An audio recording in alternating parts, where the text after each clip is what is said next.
黃國議員。多謝主席，我係比較關注愛國主義教育，而博物館係市民了解國家歷史同埋成就，去強化國民身份認同一個重要嘅載體。去年紀念抗戰勝利80週年嘅展覽係搞得相當成功嘅，而今年又係長征勝利90週年。我想問一問就係康文署會否組織相關嘅主題展覽，充分利用發揮博物館做愛國主義教育嘅工作，俾我哋市民特別係年輕一代了解呢段嘅歷史，特別要學習喺逆境中仍然堅持理想信念、勇往直前嘅精神。局長簡短回應。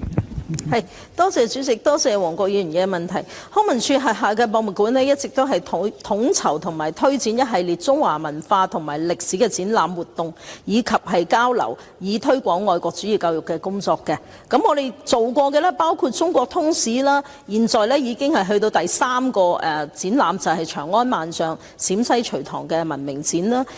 我哋去年亦都多謝議員呢嘅認可啦，就係我哋嘅風雨同舟共建和平，粵港人民抗戰勝利80週年展，以及係目前喺太空館展出緊展示國家航天成就，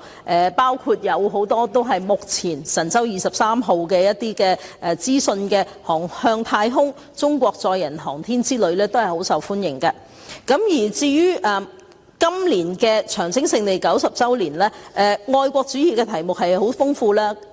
博物館呢，今次呢係用網上嘅資源呢去做一個嘅展示。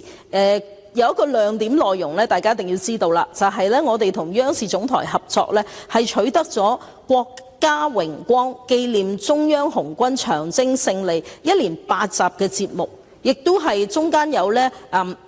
重走長征路嘅主題精品遊學路線等等嘅資料。我都鼓勵咧大家喺參觀實質博物館嘅同時咧，亦都多利用我哋網上博物館嘅資源。咁而另外咧如果係長征勝利90週年呢，我自己喺貼文都有講過，